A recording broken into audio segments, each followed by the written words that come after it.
শুধু স্বপ্ন নয়, বিএনপি দেশের উন্নয়ন পরিকল্পনা প্রণয়নের পাশাপাশি তা বাস্তবায়নের রোডম্যাপ চূড়ান্ত করেছে। লন্ডনে এক আলোচনা সভায় একথা বলেছেন দলের ভারপ্রাপ্ত চেয়ারম্যান তারেক রহমান। এ সময় তিনি সতর্ক করে দিয়ে বলেন, এই নির্বাচন খুব সহজ হবে না। নেতাকর্মীদের ঐক্যবদ্ধ থাকার আহ্বান জানান তিনি। আগামী 25শে ডিসেম্বর দেশে ফেরার দিন লন্ডন এয়ারপোর্টে নেতাকর্মীদের জমায়েত না হওয়ারও নির্দেশ দেন তারেক রহমান। লন্ডনের সিটি প্যাভিলিয়নে মহান বিজয় দিবস উপলক্ষে যুক্তরাজ্য বিএনপি আয়োজিত মঙ্গলবার রাতের আলোচনা সভাটি একদিকে বিজয় দিবসের অনুষ্ঠান হলেও অন্যদিকে ছিল বিএনপির ভারপ্রাপ্ত চেয়ারম্যান তারেক রহমানের বিদায়ী সংবর্ধনা। বিপদের সময় আমাকে মানসিকভাবে সাহস দিয়েছেন, সহযোগিতা করেছেন। অনুষ্ঠানে দীর্ঘ 18 বছর পর নিজ মুখে দেশে ফেরার ঘোষণা দেন তারেক রহমান।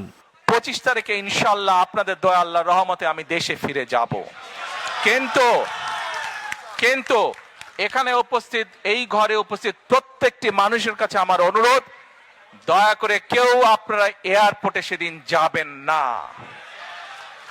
দয়া করে কেউ আপনারা এয়ারপোর্টে যাবেন না আপনারা, কারণ এয়ারপোর্টে গেলে একটি হট্টগোল তৈরি হবে এবং মানুষ জানবে যে এরা সব বাংলাদেশি এবং দেশের সুনাম নষ্ট হবে।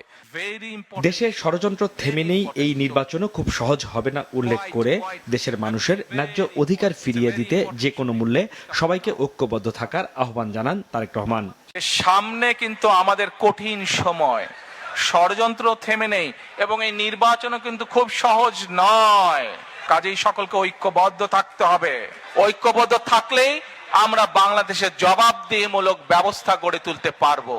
বাংলাদেশকে একটি সুখী কল্যাণকর রাষ্ট্রে পরিণত করতে ফ্যামিলি কার্ড, ফার্মার্স কার্ড, স্বাস্থ্য কার্ড, বেকার সমস্যা সমাধান সহ নানা পরিকল্পনার কথাও তুলে ধরেন বিএনপির ভারপ্রাপ্ত চেয়ারম্যান। সাধারণ মানুষ সার্ভিসটা হাসনাইন তানভীর, মাছরাঙা সংবাদ, ঢাকা।